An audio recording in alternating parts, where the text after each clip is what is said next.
semana passada eu dei uma introdução sobre os apóstolos, e hoje eu vou pregar especificamente sobre isso, porque é de suma importância para a igreja saber de fato quem são os apóstolos, a diferença desse monte de apóstolos que nós vemos hoje, para os apóstolos da Escritura. E algumas pessoas eles pensam assim, pastor, mas não tem nada a ver. Tudo a ver, tudo a ver.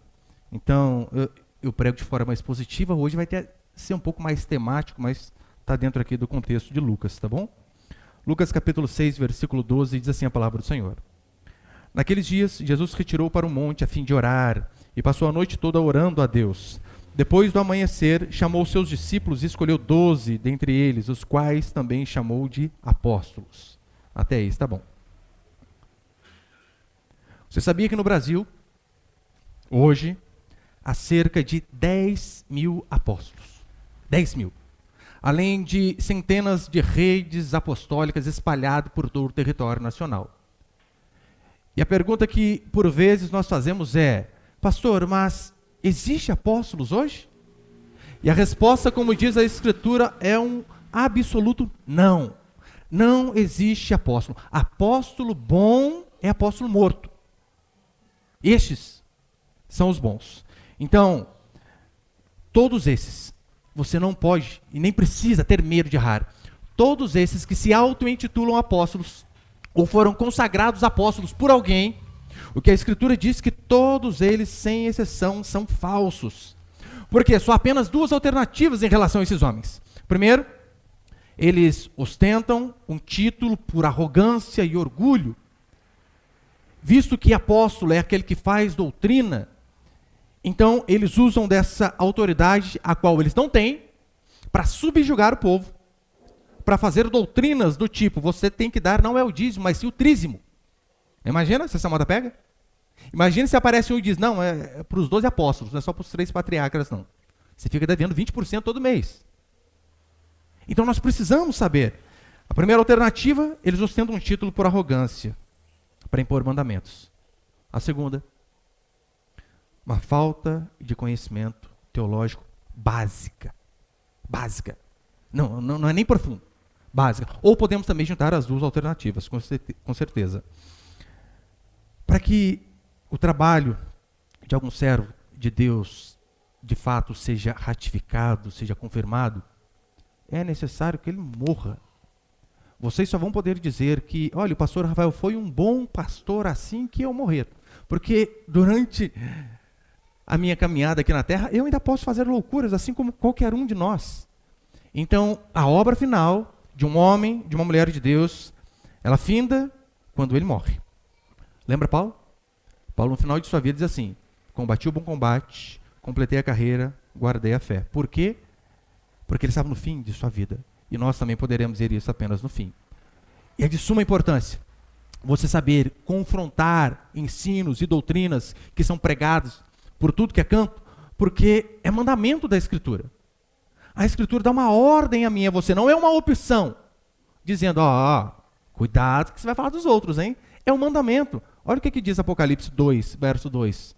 Ali, quando João ele tem a revelação, e a igreja de Éfeso, né, Jesus está falando para essa igreja, e olha o que ele diz, conheça as tuas obras, o teu trabalho, a tua perseverança, sei que não suporta os maus, e que puseste à prova os que se dizem apóstolos, mas não são, e descobristes que são mentirosos. O que eles fizeram?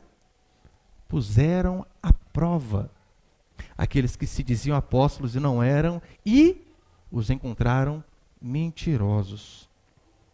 Nós não podemos ir para extremos. Em que sentido? O primeiro extremo é aquele extremo que a vida dele é falar mal dos outros. Toda pregação é com base em falar mal de alguém. Toda a nossa conversa é com base em falar mal de outra pessoa. Isso é um extremo. Mas também não podemos pegar o outro oposto da estrada, que é o oposto da apatia.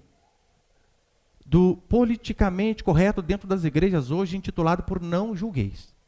Não se pode falar absolutamente nada. Isso também é um erro. Então, pensa comigo. Toda vez que eu falo sobre esses assuntos, que eu prego sobre isso aqui, o que eu mais ouço das pessoas dizerem é, pregue o amor. Qual o objetivo de arrumar contenda com as pessoas? Pregue o evangelho.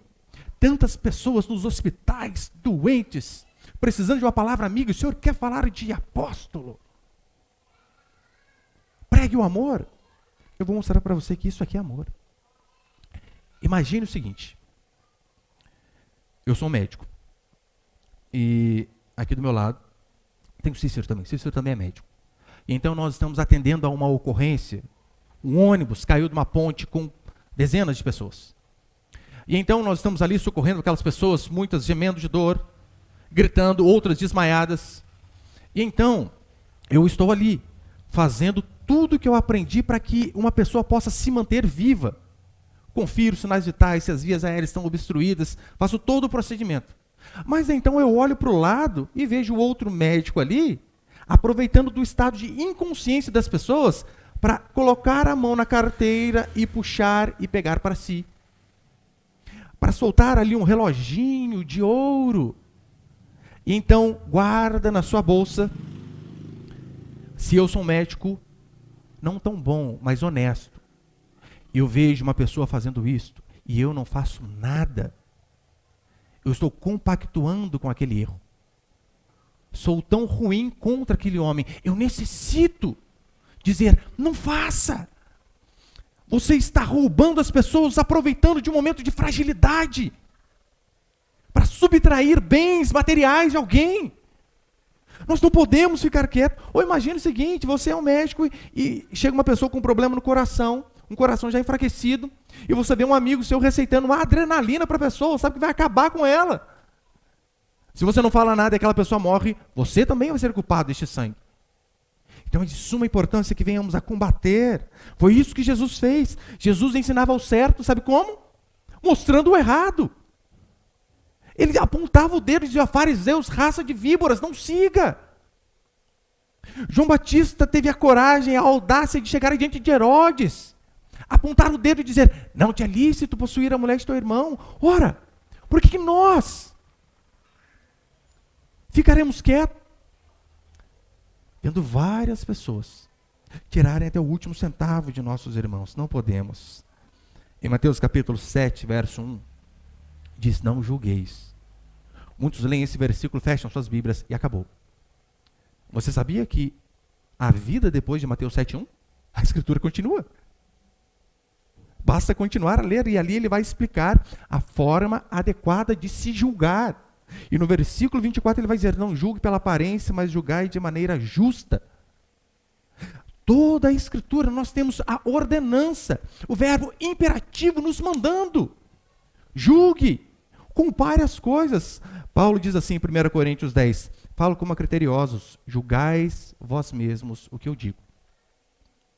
Seja uma pessoa criteriosa, de que forma? Julgue. O que eu estou falando aqui para você, você não pode tomar como verdade absoluta. Você precisa chegar na sua casa, conferir na Escritura, se aquilo que eu disse está de acordo com a palavra. Se não estiver, eu sou mentiroso, e não a palavra. Mas é de suma importância que venhamos a fazer isso. Paulo, ele diz, olha, julguem o que eu faço. Agora, os líderes de hoje, mas eles têm um medo. Eles quase que incentivam as pessoas a não lerem a Bíblia, porque vai que descobre que não existe o trízimo. Olha, do fundo do meu coração, eu fico feliz demais quando alguém depois do culto pergunta, pastor, aquilo que o senhor falou, o senhor tirou de onde? Onde a Escritura explica aquele assunto? Eu não fico frustrado, não. Não fico bravo, eu fico feliz. É sinal que você está pensando. Não foi dessa forma que Paulo elogiou os crentes de Bereia? Ele disse, olha, os crentes de Bereia são mais nobres do que os de Tessalônica. Por quê? Eles ouviam o que eu dizia, iam para suas casas e conferiam na Escritura. É assim que você deve fazer, meu irmão. Quem dirá que eu não estou enganando você? Ah, o pastor, que jeitinho dele, só quer enganar a gente. Pode ser. Eu posso estar dando aqui de humilde para arrancar todo o seu dinheiro. Para deixar você refém de uma teologia. Ora, como você vai saber se o que eu falo é verdade?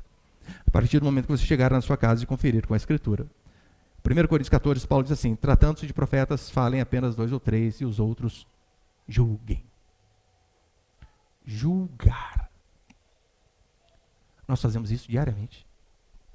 Só que em relação à Escritura parece que é proibido. Quando você foi casar, você não fez um julgamento para escolher o seu cônjuge? Ó, isso aqui não é muito homem de Deus, não. Aquele lá é bonito, mas não é crente, não. Nós julgamos o tempo todo. Você julga, olha, pizzaria ou comer lanche? Batata frita ou bife? A gente julga o tempo todo. Quanto à Escritura, devemos fazer a mesma coisa. Então, eu quero tentar ser o mais claro possível para fazer o que a Escritura nos ordena, que é colocar à prova esses que se dizem apóstolos. Põe o primeiro princípio ali, por favor, Cauã. O primeiro princípio é o seguinte. Quero falar sobre as características de um apóstolo de verdade. A primeira característica é ter andado com Cristo e sido testemunha da ressurreição. Ontem de manhã, eu estava lendo a primeira carta de João para o meu filho do meio, e João começa dizendo, né? Aquilo que os nossos olhos viram, que os nossos ouvidos ouviram, que as nossas mãos apalparam. E eu estava explicando a ele que o termo testemunha, por mais que hoje em dia, né, o testemunho, no meio cristão hoje, é usado até com uma conotação errada. Como assim? Quando você ouve alguém falar, olha, eu dei o meu testemunho na igreja, ele foi lá falar o que Deus fez na vida dele, todo aquele processo, quando ele era um ímpio, perdido, se converteu. Não é certo de tudo, mas também não é errado usar dessa forma. Mas o significado exato da palavra testemunho é um termo jurídico, que é aquele que viu alguma coisa, que presenciou um fato. Uma vez eu fui testemunha, fui depor no fórum porque eu vi um rapaz cair de moto. Eu vi o buraco, eu vi o rapaz, eu vi o tombo, e então, como eu estava ali, eu fui testemunhar a favor dele. Este é o sentido correto de testemunha. E olha, antes de escolher um outro apóstolo, Judas morre, e então é necessário um substituto. Olha o que Pedro diz em Atos, capítulo 1, versos 21 e 22. É necessário, pois, que dos homens que nos acompanharam, repare o texto, é necessário, pois, que dos homens que nos acompanharam todo o tempo que o Senhor Jesus andou entre nós, começando no batismo de João até o dia em que dentre nós foi levado às alturas, um destes se torne testemunha conosco da sua ressurreição. A primeira e fundamental característica para alguém ser apóstolo: ter andado com Cristo e sido testemunha da ressurreição. Só que eu sei que você pode dizer assim, pastor, mas calma aí. E Paulo? Essa é a primeira pergunta que vem à nossa mente. Você pode, só ir um pouquinho para frente, abrir comigo lá em 1 Coríntios, capítulo 15, por favor? Só umas folhas aí para frente, ou no seu smartphone, né? Alguns livros aí para frente. 1 Coríntios, capítulo 15. Não coloquei nem ali para fazer questão de ler com você na Escritura. 1 Coríntios 15, verso 3. Olha o que a Escritura vai dizer a respeito de Paulo, como que nós explicamos Paulo. 1 Coríntios, capítulo 15, versículo 3. Diz assim: porque primeiro vos entreguei o que também recebi. Cristo morreu pelos nossos pecados, segundo as Escrituras, e foi sepultado e ressuscitou ao terceiro dia, segundo as Escrituras, e apareceu a Cefas é Pedro, e apareceu a Cefas e depois aos 12, depois apareceu a mais 500 irmãos de uma só vez, e a maior parte deles ainda vive, mas alguns já faleceram.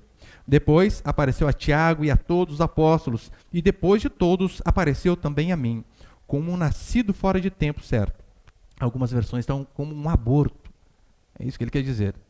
E depois de todos, verso 8, depois de todos apareceu também a mim, como a um nascido fora do tempo certo, pois sou o menor dos apóstolos, indigno de ser chamado apóstolo, porque persegui a igreja de Deus. Repare, depois de todos, por último, apareceu a mim. Paulo, ele não teve uma visão pentecostal de Jesus Cristo. Paulo não teve uma visagem depois de uma feijoada pesada. Paulo, de fato, ele viu, de forma ocular. Ele viu o Senhor Jesus Cristo. Você lembra também que, ainda que Paulo possa não cumprir os primeiros requisitos, Paulo estava ali, Estevão foi apedrejado. Quem estava lá? Paulo, dentro daquele primeiro mártir. Paulo estava ali arrancando as pessoas das igrejas e levando para serem julgadas. Paulo, ele de fato viu. Essa é uma característica fundamental. No caminho de Damasco, ele vai dizer a mesma coisa. O testemunho de Paulo estava eu no caminho de Damasco, quando uma forte luz, e vai. Constantemente ele fala sobre isso. 1 Coríntios, capítulo 9, versículo 1, olha o que ele ainda vai dizer. Não sou eu livre? Aqui ele está falando em relação aos falsos, né? Não sou eu livre? Não sou apóstolo? Não vi Jesus, nosso Senhor? Não sois vós resultado do meu trabalho no Senhor? Calma aí, eu o vi. Os meus olhos o viram. E repare, o chamado apostólico está sempre associado com ver. Ver. Ver de forma literal. Quais dos apóstolos de hoje viram a Jesus Cristo? A Janor Truque. Não viu. Valdemiro Santiago, não viu. Apóstola Sol, conhece essa? É a apóstola que diz que o Satanás faz aniversário em agosto. Deve saber, né? Pai dela, só pode. Quais desses? Quais desses podem dizer, eu vi a Jesus Cristo? Nenhum. Eu sei que a Bíblia cita aparentemente outros apóstolos, como em Atos 14 fala sobre Barnabé, em Romanos 16 sobre Andrônico e Júnias, e ali o texto ele é até um pouco meio ambíguo, porque diz assim, olha, os quais, falando sobre Andrônico e Júnias, né, os quais se destacaram entre os apóstolos. Então fica aquele sentido dúbio de que eles se destacaram entre os apóstolos por estar servindo os apóstolos, ou porque também era apóstolo. Então a Escritura também cita esses. Em Gálatas 1,19 fala sobre Tiago, irmão de Jesus. Qual que é a explicação para estes textos? Primeiro, apóstolo, no sentido dos 12, são aqueles dali, mais Paulo. Lembrando, a palavra latina para apóstolo significa enviado. Então, podemos também trocar esses outros apóstolos por missionários, aqueles que vão levar a palavra de Deus, que eles eram enviados e não apóstolos de ofício, como esses daqui que o Senhor escolheu, que nós lemos aqui em Lucas. Mas ainda que fique essa dúvida, porque realmente às vezes fica a dúvida. Augusto Nicodemos, ele gasta um livro inteiro para explicar essa questão apostólica. Aí ainda fica a dúvida. Mas ainda que fique, eles também poderiam sim preencher os requisitos, sabe por quê? Eles estavam juntos. Eles viram. Eles foram testemunhas ocular. Olha, a pergunta que eu e você devemos fazer é, quem ungiu esses apóstolos de hoje? Porque os da Bíblia, eles foram escolhidos a dedo. Depois de uma noite inteira de oração, Jesus Cristo vai e os chama. Quem? Quem escolheu esses apóstolos de hoje? Sabe quem consagrou Valdemiro Santiago apóstolo? Seus bispos. Como? Como assim? O inferior consagra o superior? No quartel, você já viu algum soldado decretar algum oficial? A partir de hoje, você é tenente. Não tem essa possibilidade, vem sempre de cima para baixo. Agenor Duque se auto-intitulou apóstolo, assim como muitos. Em 1900 anos de história, você não vê apóstolos. Não vê, nenhum. Paulo, Pedro e os demais não deixaram sucessores. É por isso que nós não somos católicos romanos. Porque para os católicos, Pedro o Papa é o sucessor de Pedro. E quando o Papa fala ex cátedra, ele é infalível. Infalível. Tanto é que eu li uma vez um artigo sobre o Papa Bento XVI, emérito, né? Ele ainda é vivo, mas deixou o cargo. E então acharam os documentos que ele escreveu, e a dúvida era, ele escreveu quando era Papa ou quando não era Papa. Porque se era Papa, aqui é Deus falando com a gente. Se não era, então joga fora. Consegue ver o absurdo? Os escritos apostólicos substituem a sucessão apostólica. Sabe por quê? Apóstolo é aquele que escreve Bíblia. E em todo o Novo Testamento, você vê os apóstolos ungindo não outros apóstolos, mas presbíteros. E presbítero, como eu expliquei na última semana, presbítero, bispo e pastor são termos intercambiáveis que podemos trocar e não vai perder o sentido. É como se fosse um supervisor. E era isso que eles faziam. Abriam a igreja e instituíam presbíteros, pastores, bispos. Segundo princípio, segunda característica de um apóstolo é ser comissionado diretamente por Cristo. Essa é a evidência clássica na Escritura. Como não havia apóstolos, o próprio Cristo os comissionou.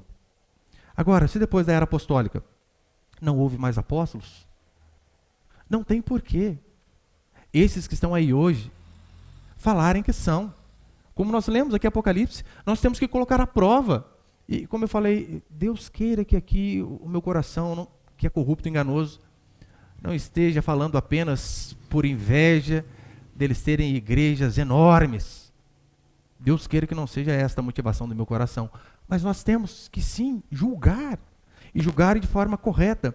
E se você ler um pouco da história desses apóstolos modernos, você vai ver que a maioria deles, todos, quase todos, ou tiveram uma revelação, ou Jesus apareceu para ele num sonho. Como você discute com um cara desse? Não tem como. Não dá. Ou algum pastor consagrou o apóstolo. Mas trazendo aqui para a nossa história, Brasil, quando que chegou essa restauração apostólica aqui em nosso país? Alguns vão dizer que em 2001, um apóstolo costarriquenho chamado Rony Chaves, ele ungiu os primeiros 4 apóstolos do Brasil. 2001, estamos em 2021, né? Há 20 anos. Quem eram esses homens? Alice Marques, Mike Cheia, Gessé Cardoso e uma mulher, Valnice Milhomes. Qual feminino de apóstolo, gente? Não tem, né? Apostila. Não dá. Pode ver, nem no dicionário tem feminino de apóstolo. Caderneta. É sério, tem que ir. Nem no dicionário, gente. Há feminino para essas coisas. Mas então apareceu o René Terra Nova. E ele disse que o movimento apostólico, na verdade, começou não em 2001, começou em 2006, quando ele, em Manaus, ungiu os 7 primeiros apóstolos do Brasil. Pastor, qual a diferença destes homens para os apóstolos verdadeiros? Todas que você imagina. Todas. Efésios capítulo 4, versículo 11, que é um versículo que muitas pessoas me perguntam, pastor, mas calma aí, Efésios 4 fala sobre os dons ministeriais, e dentre eles está apóstolo. Como explicar isso? Efésios 4:11.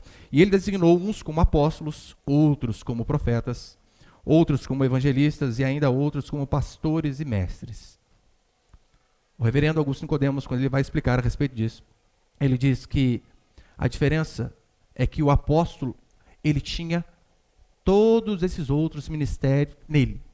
Sim, ele era pastor, ele era mestre, ele tinha o dom de ensinar, fazia prodígios e milagres. E aqui em Efésios, 3 vezes aparece a palavra apóstolo, todas elas associada aos 12 e Paulo.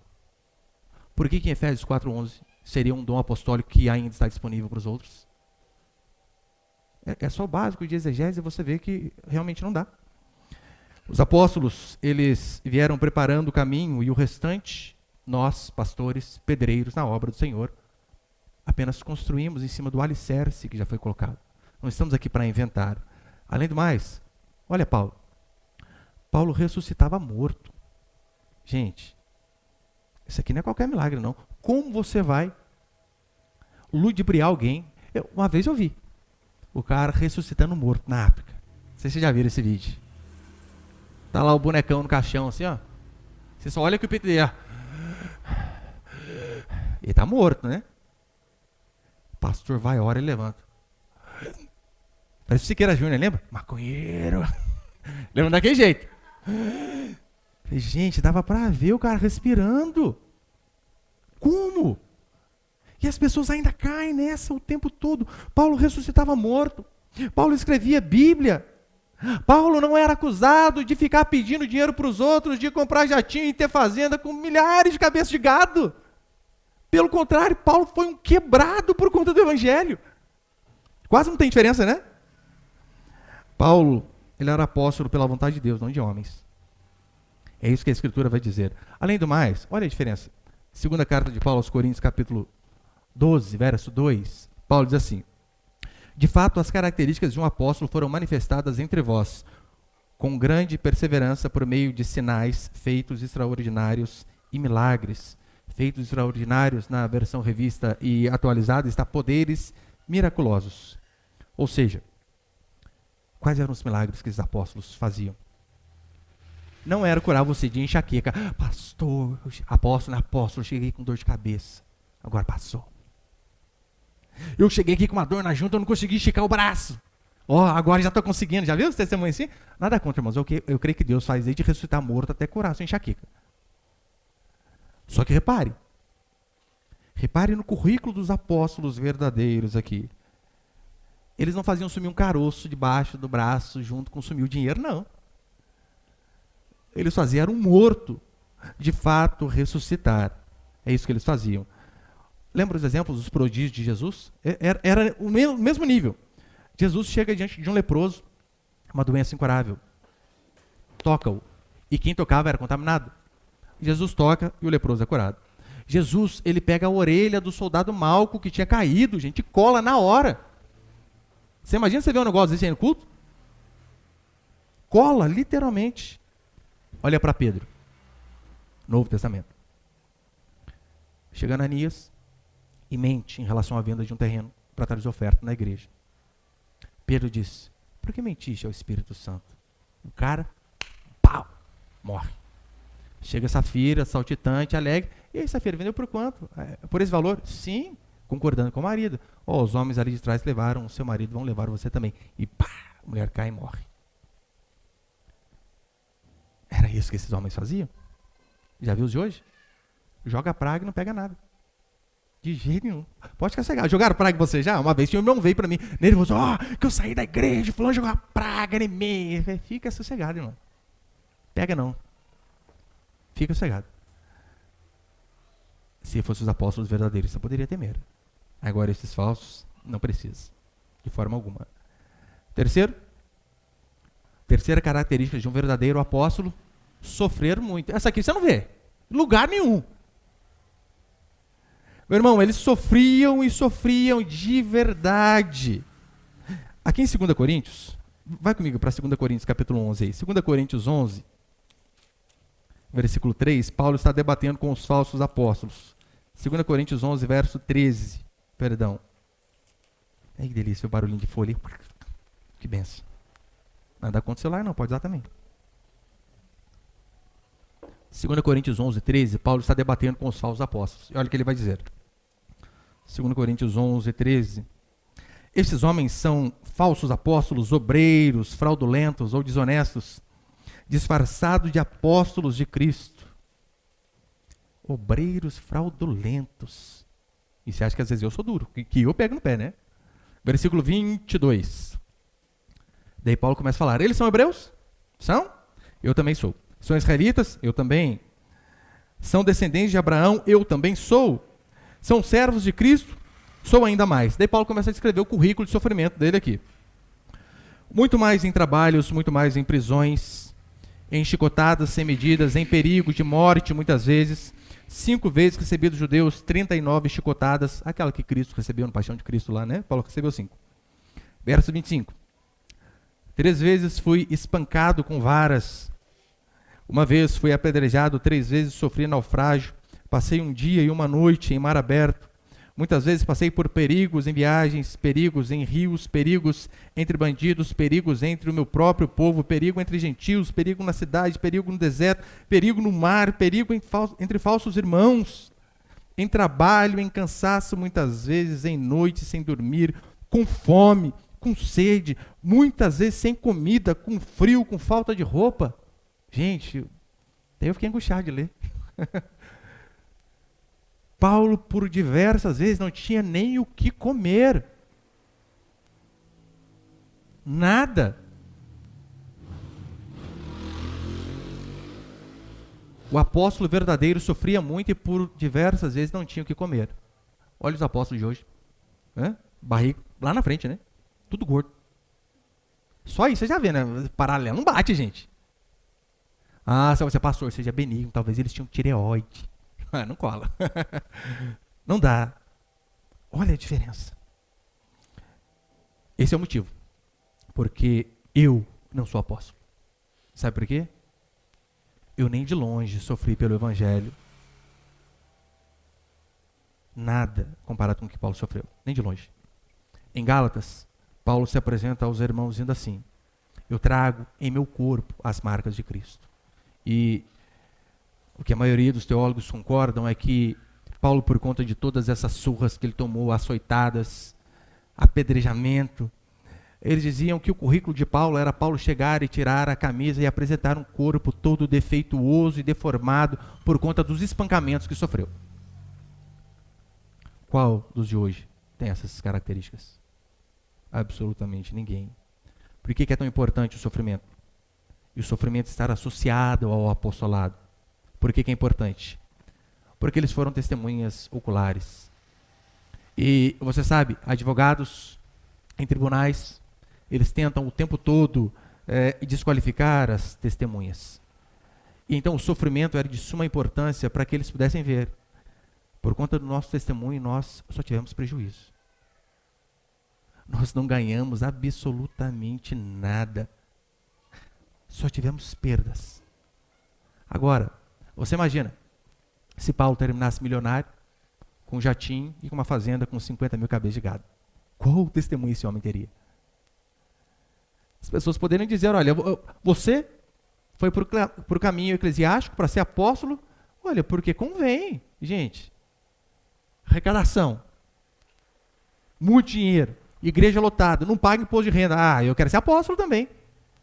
Consegue ver a importância do sofrimento e também da associação com a pobreza? Os verdadeiros apóstolos tiveram mortes trágicas. Trágicas. Não ganharam nada, só perderam. Esse é um dos motivos também porque eu sou cristão. E não sou, por exemplo, muçulmano. Por quê? Ora, a minha fé está baseada no testemunho de homens que perderam filhos, bens, amigos e a própria vida. Não tem como eles terem inventado essa história aqui. Não tem como eles estarem mentindo, sabe por quê? Via de regra, as pessoas mentem com qual objetivo? Se livrar de alguma culpa ou conseguir alguma coisa em benefício próprio. Se fosse mentira que esses homens inventaram, na primeira varada Paulo já tinha regado. Não, opa, mentira! Era brincadeira minha. Eles levaram até o fim. Dá para entender? Porque os apóstolos de hoje não podem ser apóstolos? Quais deles se encaixam a essas características aqui? Nenhum. A única perseguição que talvez eles sofrem é a perseguição da Polícia Federal do Imposto de Renda. Restante, nenhuma. Nunca existiu apóstolo na história da igreja. Homens de Deus que mudaram a história da humanidade por conta de seus feitos, não tiveram a audácia de se auto-intitularem apóstolos. Martim Lutero, que por conta da reforma protestante mudou todo o mundo ocidental. Não apenas o mundo cristão ocidental, não, o mundo em si. Não teve a arrogância de se dizer apóstolo. Na Inglaterra, os irmãos Wesley, George Whitefield e todos os outros, eles não tiveram a audácia de dizer, nós somos apóstolos. Calvino, Spurgeon, Martin Lloyd Jones, nenhum desses grandes homens tomaram esse título para si, mas o Zé da esquina é apóstolo. Deus apareceu a ele e deu a ele o ministério apostólico. Na história da igreja nós só vemos hereges. Hereges que se denominaram apóstolos. Um exemplo disso são os gnósticos. Quem eram os gnósticos, pastor? Eram pessoas que acreditavam que o corpo era maligno, que a matéria era má. E se eles acreditavam que o corpo e a matéria eram maus, Jesus Cristo não poderia ter vindo em carne. Por quê? Porque o corpo é mau. E a Escritura diz que se Jesus Cristo não veio em carne e não pagou o preço da nossa dívida, Ele não pode nos salvar. Ou seja, estamos lascados. A salvação passa longe de nós. Quem se auto-intitulou apóstolo? Maniqueu, século III. Marcião, Eduardo Irving. Pesquisa no YouTube para você ver um mais louco que o outro. Eu já estou encerrando. Nossa, não coloquei no cronômetro hoje. Vou começar agora, tá? Esqueci do cronômetro. Já estou encerrando. Quarto princípio. Apóstolos verdadeiros não erravam suas profecias. Não erravam suas profecias. Uma das formas que você tem de se defender da falsa profecia de qualquer pessoa que seja. Apóstolos modernos ou os profetas modernos aí. Eu sempre lembro de Deuteronômio 18, 20. Uma vez estava aqui na igreja, acabou o culto, daí vem uma serva, profeta, profetizar a minha vida. Eis que te digo, pastor. Enquanto o Senhor pregava, eu via, atrás do Senhor, um rio de água suja. E esse rio ia passando, ia passando, ia passando. E ele então foi se limpando. Sério, irmã. Glória a Deus. E o que significa isso? Não sei, pastor. Você precisa orar e jejuar para Deus te mostrar. Ah, tá fácil então. Se a profecia eu que me lasco agora com fome? Não dá, né? Sabe o que eu costumo fazer diante desses casos aí? Eu só falo assim, olha, Deus mandou você me dizer? Porque eles usam essa frase, é Deus manda te dizer. Ah, foi mesmo? Então vem aqui para a gente orar. Deuteronômio 18, 20 diz assim: se algum profeta falar da parte de outros deuses, ou falar aquilo que Deus não mandou dizer, tal profeta deve ser morto. Deve morrer. Vamos fazer uma oração aqui então? Ó Deus, que se isso aqui que essa irmã trouxe para mim não é a voz do Senhor, que o infarto fulminante a tome neste momento. Que ela não sinta dor, um aneurisma, a dor muito forte, aguda no pé. Agora! Ninguém quer orar. Impressionante, né? Fogem. E então, os apóstolos verdadeiros, eles não erravam. E na continuação do versículo 20, olha o que Deuteronômio vai dizer. E se disseres no seu coração, como reconhecereis a palavra que o Senhor falou? Quando o profeta falar em nome do Senhor e a palavra não se cumprir, nem acontecer como foi falado, é porque o Senhor não falou essa palavra. O profeta falou por arrogância, não temerás. O cara falou e não aconteceu, primeiro você fala, eu vou orar para você morrer, porque a Bíblia diz que eu tenho que fazer isso. E eu não vou temer você não. Porque você falou por arrogância. Pastor, mas calma aí, a profecia ali, ela se cumpriu quase completamente. 99% das coisas que o rapaz falou deu certo. Meu irmão, não existe profeta em treinamento. Se não aconteceu exatamente do jeito que ele falou, as coisas são mentirosas. É mentira. E as pessoas dizem assim, a pessoa vai lá, né, profetiza, daí não acontece. O que normalmente eles fazem? Você não creu. Você não creu, por isso não aconteceu. Não é isso que nós vemos na Escritura. Na Escritura, a profecia não é condicional. Promessa sim. Honra teu pai e tua mãe para que te prolonguem os seus dias. Honra seu pai e sua mãe, você vai viver bastante. Trate pai e mãe igual humano, igual velho e morra cedo. A recíproca é verdadeira. Promessas são condicionais. Profecias não. Profecias é aquilo que Deus fala, é o que acontece. Ponto. Se Deus fosse depender da nossa crença para que Jesus viesse, até hoje não tinha vindo. Porque o ser humano é totalmente inconstante. Agora, por que os apóstolos de hoje não são apóstolos? É porque a profecia deles não se cumpre. Olha, eu vou falar para você aqui, não de forma pejorativa, apenas só para relatar o fato para você ver. Apenas relatando o fato. Falei para os irmãos, René Terranova, ele era apóstolo, foi consagrado pai apóstolo, depois foi consagrado patriarca, e agora está na escala sucessiva da quarta pessoa da Trindade. Está ali, quase. Só você dá um Google lá, você vai ver. Então, este patriarca que está em pé de igualdade com Abraão, Isaac e Jacó, ele, quando ainda era apóstolo, consagrou a sua mãe apóstola matriarca do útero profético. Claro, saiu de lá, né, gente? Tem que fazer isso. Em 2011, ali em dezembro, ele soltou 12 decretos. Consegue ver a importância de você saber apóstolo? Gente, apóstolo decreta as coisas. Então ele lançou 11 decretos, 12 decretos, melhor dizendo. Um para cada mês do ano. Pode reparar. Chega no final do ano, já começa as profetadas aí, né? Este vai ser o ano da família. Este vai ser o ano da cura. E sempre quando eu vejo duas posições diferentes, eu falo, ou Deus não falou com esse, ou não falou com esse. Não pode, como assim? Deus é bipolar agora? Fala uma coisa para um e uma coisa para outro. Então, em 2011, ele lançou seus 12 decretos.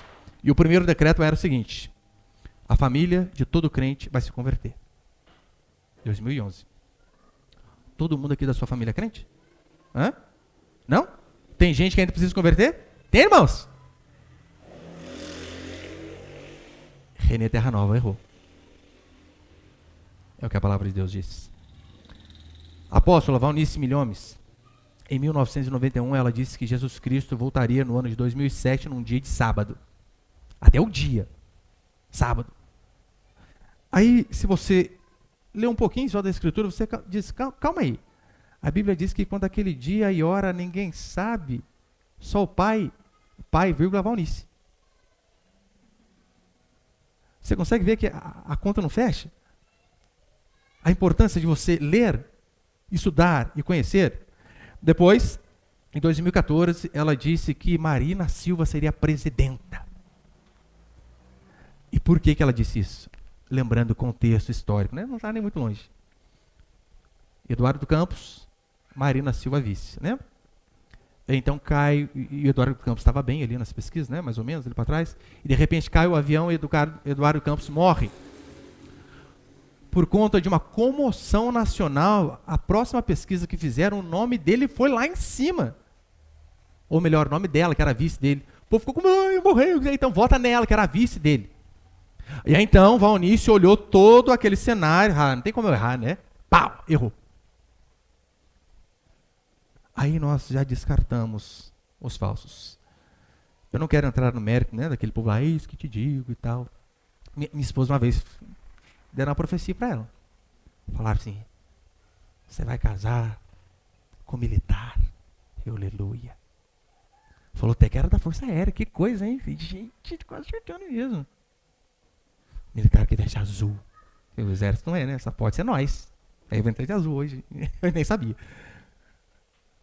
Aí então a terceira foi o seguinte, ele vai ser mais moreno que você. Ih, errou. Não sei que eu tomo sol o dia inteiro, né? Eu acho que nem é assim, né? Mas você pensa, quase deu certo. Meu irmão, não existe quase dar certo. Errou, não veio da parte de Deus. Por que isso é tão importante? Porque o orgulho ele é destruidor. Já estou encerrando. Jesus ele dizia que João Batista era o maior dentre os homens. Lembra? Dos nascidos de mulher, maior é João. E então, quando foram ver com João, e aí João, o que você diz a respeito de si? Olha o que João disse. Eu sou apenas uma voz. Mas calma aí, Jesus dá o testemunho de que ele era um grande homem. O último dos profetas. O maior nascido entre mulheres.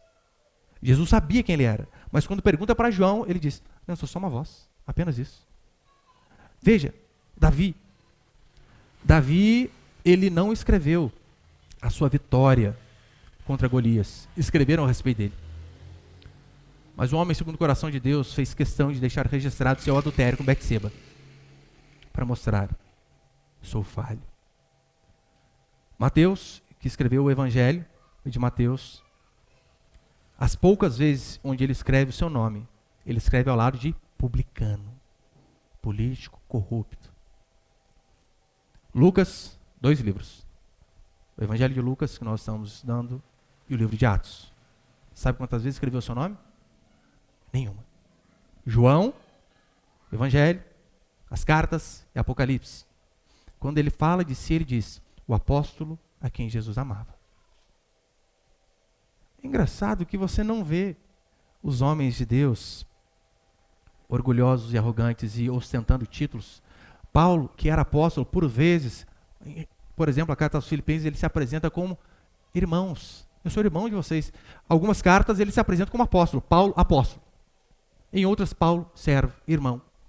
Demonstrando humildade. Será que o desejo por títulos não revela um coração doentio que deseja apenas ser mais que os outros? Porque você sabe, né? É quase que uma hierarquia eclesiástica hoje. Não, pastor não era o suficiente. Eu preciso de mais. Daí tem que vir essas aberrações aí. Mas o maior perigo talvez seja o de usarem desse título para sancionar doutrinas totalmente fora das Escrituras. Para quê? Simplesmente para oprimir o povo. O Papa, ele é um apóstolo hoje. O que ele fala, ver a lei, como eu disse. Mas olha que interessante, põe aí o que o apóstolo Peter Wagner disse, apóstolo entre aspas, né? Peter Wagner, ele disse assim: a regra principal de uma nova revelação é que ela não pode contradizer a Bíblia. Alguém aqui discorda disso? Não, ele está certo. Não pode. Tudo que você... Deus falou comigo. Se vai contrário à Escritura, não foi Deus. Então, a primeira sentença ele está correta. A regra principal de uma nova revelação é que ela não pode contradizer a Bíblia, mas pode suplementá-la. Não sei se você lembra, a época que você estudava lá matemática, ângulos suplementares, né? Dava 180 graus, o que faltava. O que ele está dizendo aqui é mais ou menos isso. Olha, a revelação não pode contra, mas pode acrescentar algo mais. Não, não pode. Absolutamente não. O que ele está dizendo aqui é que nós, os apóstolos modernos, nós podemos fazer PECs na Escritura. Só que não podem. Para encerrar, Apocalipse 22, 18, diz assim a palavra do Senhor: se alguém lhes fizer qualquer acréscimo, Deus lhe acrescentará os flagelos escritos neste livro. Lembra? 7 taças, 7 trombetas. E John MacArthur, ele diz assim: só vou fazer uma crítica à nova reforma apostólica.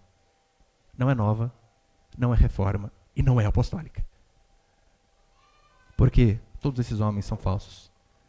E eu termino com Paulo, que ainda diz assim aos Gálatas: se um dia nós mesmos, ou um anjo do céu, vos anunciar evangelho diferente do qual vos tem anunciado, seja maldito. Qualquer pessoa que fale algo, ainda que nós mesmos, Paulo está dizendo, ainda que eu venha e fale diferente disso que eu falei agora, ou um anjo do céu, que seja maldito. O remédio para melhorar a igreja não são novos apóstolos, mas voltar aos únicos e verdadeiros e antigos apóstolos que o Senhor escolheu. Amém, meus irmãos?